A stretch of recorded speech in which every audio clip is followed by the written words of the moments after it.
लिखा हुआ है state size of array in bytes. ठीक, कैर टाइप की एरे है, उसका नाम है ए, और कितने डिब्बे हैं उसके अंदर? 4 डिब्बे, है ना।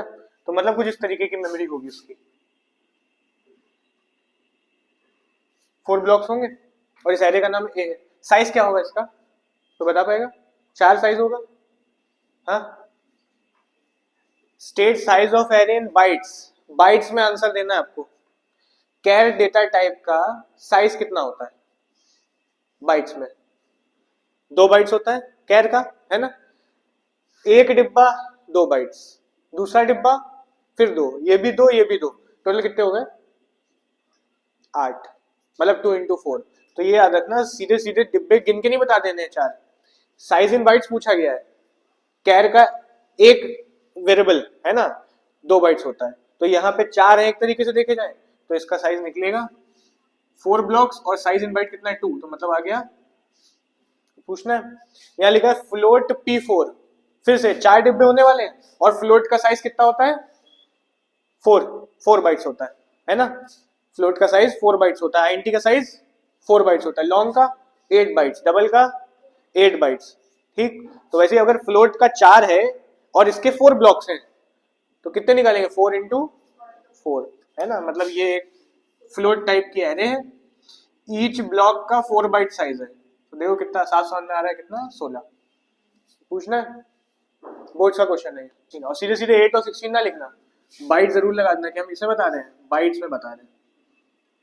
दूसरी चीज, बाइट्स में तो आपने आंसर दे दिया, अभी यही क्वेश्चन बिट्स पे आया होता तो फिर बिट्स में आंसर देते। ठीक है, क्यों बिट्स में आंसर देते? ये जो कैर टाइप का है, 4 डिब्बे हैं इसके अंदर, एक डिब्बा कैर का कितना होता है? 16 बिट्स, क्योंकि 2 बाइट होते हैं, है ना, और एक बाइट में 8 होते हैं, तो मतलब यहाँ कितना होता? 16। यहाँ पे भी 16, यहाँ पे भी 16, तब उस हिसाब से हिसाब लगाते हैं। इसमें फिर कितना 32 हो जाता। ठीक है, क्योंकि 4 बाइट्स में 32 बिट्स होते हैं। तो पूछना है, समझ में आ रहा है? ये देखो क्वेश्चन 2 लिखा हुआ है, एन एरे है, और यहाँ 1 2 3 16 तक दिया हुआ है। मतलब इन्होंने एक स्टैटिकली एरे इनपुट करा दी है, यूजर से इनपुट नहीं ली। यहाँ लिखा है मैथ डॉट पाओ n4 n2, तो n4 n2 क्या होगा? इसका एड्रेस क्या होता है? 0। इसका होता है 1 2 3 4 5 6 7, ये सब एड्रेसेस हैं। मतलब n के 4 पे n के 2 की पावर, सही है। 7 पे किसकी पावर? 3 की। कितना आएगा? 7 into 7 into 7, 343। आउटपुट क्या है इसका? 343। कैसे निकाला?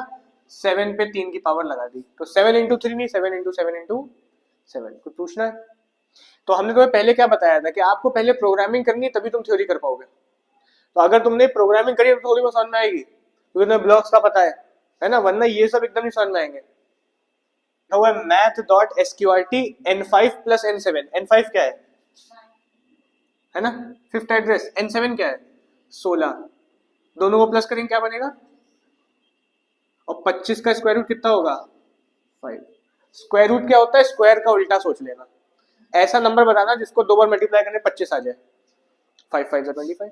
ठीक, ये x की वैल्यू हो गई तुम्हारी 343, और y की वैल्यू 5। यही दो बताने थे इसके अंदर।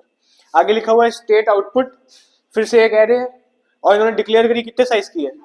5 साइज की डिक्लेयर करी है। ठीक है, 5 साइज की डिक्लेयर करी है। इन्होंने एसओपी लेन ARR प्रिंट कर दिया। कभी तुमने एरे ऐसे प्रिंट करी है? हम लोग एरे जब भी प्रिंट करते हैं एड्रेस वगैरह लगा के प्रिंट करते हैं, लूप में लगाते हैं, या फिर नॉर्मली भी लगाओगे तो यहाँ ARR ऑफ 0, ARR ऑफ 1, ये सब लगाना पड़ेगा। समझ में आ रहा है? एरे ऐसे थोड़ी प्रिंट हो जाती कि वेरिएबल जस्ट रख दिया। और दूसरी बात, इसके अंदर इनपुट भी नहीं लिया इन्होंने, तो खाली खाली प्रिंट करा दे रहे हैं। आउटपुट क्या आएगा? 0 आएगा, गार्बेज वैल्यू आएगी।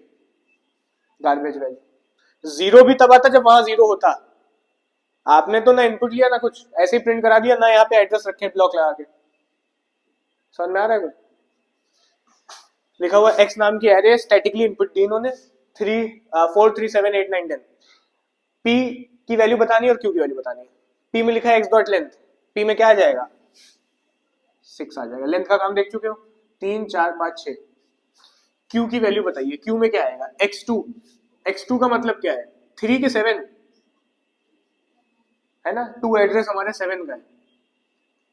साइज हमारा 6 रहेगा, पर एड्रेस 0 से 5 जाते हैं, ध्यान रखना। तो मतलब यहाँ पे क्या आने वाला है 7 और x5 क्या होगा 10, साफ नजर आ रहा है, सही है। और इंटू क्या करना है x1, x1 क्या होगा 3। तो पूछना है बॉडमास के रूल से सॉल्व होगा, मतलब पहले प्लस नहीं करना, पहले तो 10 इंटू 3 कितना आएगा 30 प्लस 7 37, क्यू की वैल्यू आ गई। ये तुम्हारे एरे की भी थ्योरी कंप्लीट होगी पूरी।